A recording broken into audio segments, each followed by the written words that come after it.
believe it or not, 80% of millionaires did not inherit their money.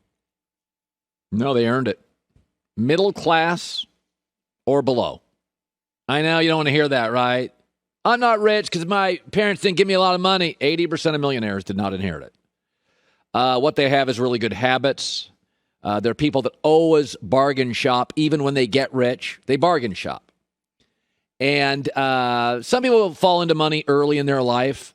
But the kids who inherited money and fall into it early in their life, if you look at studies and stats, they're not the bargain shoppers. They're used to money. And that's why I like the Rams, because the Seahawks are just doing a bad Rams impression.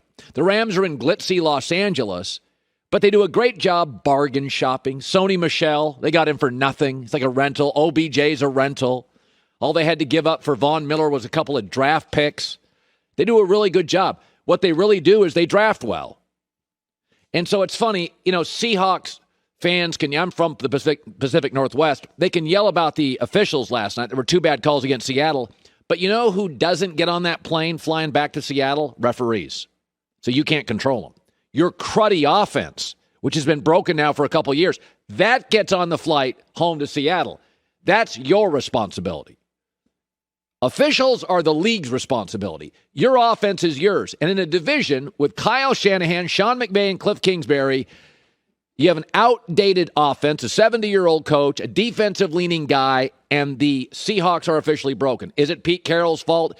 Well, it's been a house of cards. I've said that ad nauseum last 2 years. It's a house of cards. They draft poorly, therefore they reach. They take big swings.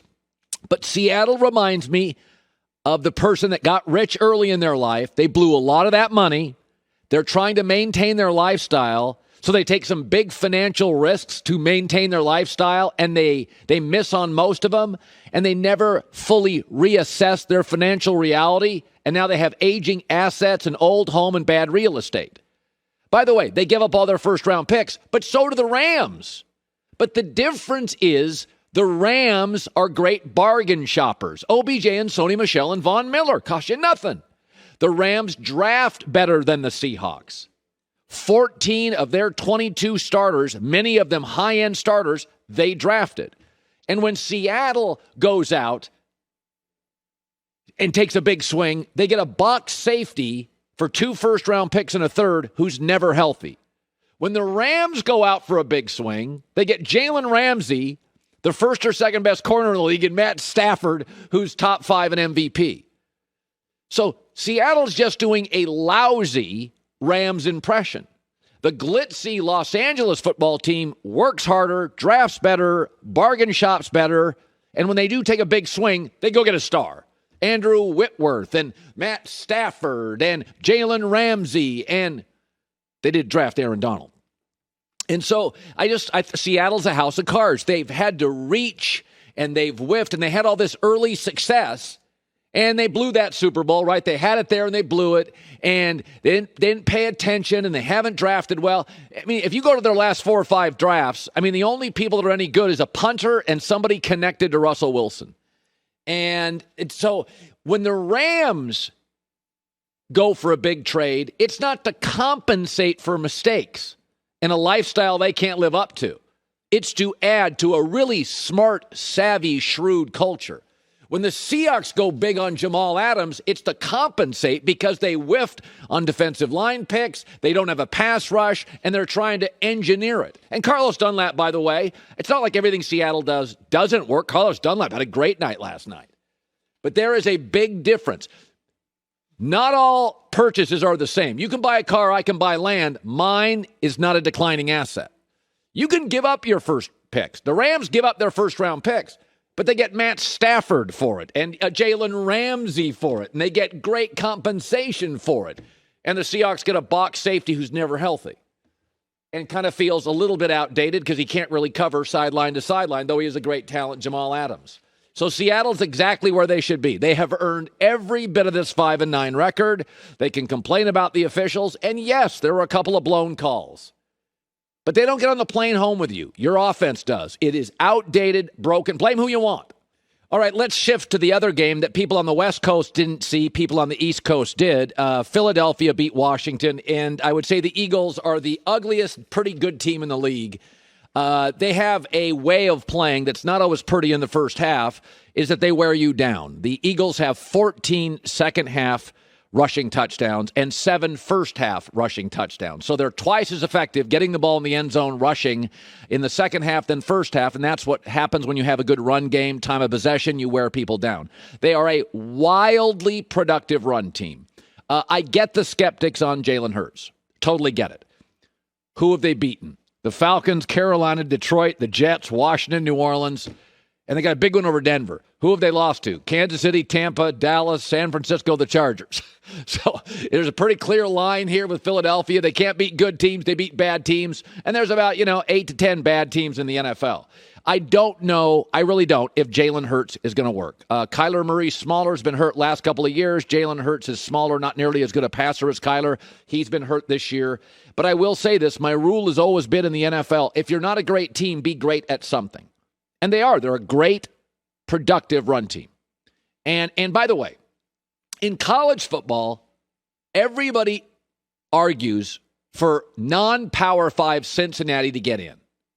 That's not a conventional route, right? The conventional way to get into the college football playoff is like you win a Power 5 conference. You do in Alabama, or, historically you do in Ohio State. This year it's Michigan, or that's how you get in. But in college football, everybody demands that we take these non-conventional Power 5 teams in that beat mostly garbage teams, maybe have one big win over Notre Dame, and so they should be. Well, not every playoff team is a Super Bowl team. I mean, the Tim Tebow playoff team, not conventional. Y'all loved him. Taysom Hill, that's not conventional. If you go to Lamar Jackson's first year of starting in the NFL, he wasn't nearly the passer he is now. They were very non-conventional. I mean, they were running around doing stuff, and the league couldn't catch up to them. So in college football, everybody demands that you accept the non-conventional route, although I have every right to be cynical because every time one of these non-Power 5 gets in, they get crushed. But we have a history of non-conventional NFL playoff teams getting in. Tebow won a playoff game. Like Lamar Jackson has won playoff games. I've seen this. So I don't know what Philadelphia is. I don't know what Jalen Hurts is. You know what they feel like? It feels like Nick Sirianni didn't draft him. He inherited him. And he went, I think that's the best way to win with this guy. And for that, they deserve credit. This is the way we can win with them.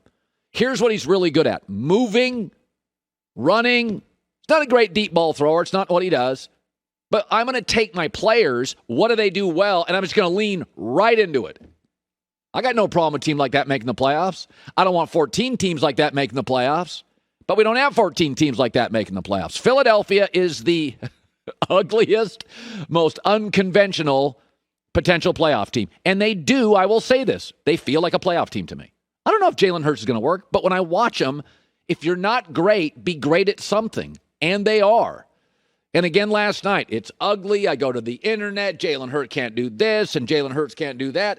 And I don't know, but at the end of the game, Jalen Hurts, they had 70 total plays, 35 minutes time of possession, 240 rushing yards, 12 passing first downs, 11 rushing first downs. That's pretty productive. But they're not, this isn't art here. They just do it a different way. You demand it in college football. You don't like it in the NFL. I'm okay with it. Philadelphia feels like, to me, a bottom-end NFC playoff team. Good for them. Hi, everybody. Thanks for watching. Subscribe here to get the latest from the show. Also, be sure to check out more of the best clips from The Herd or go watch a few segments from other shows on FS1.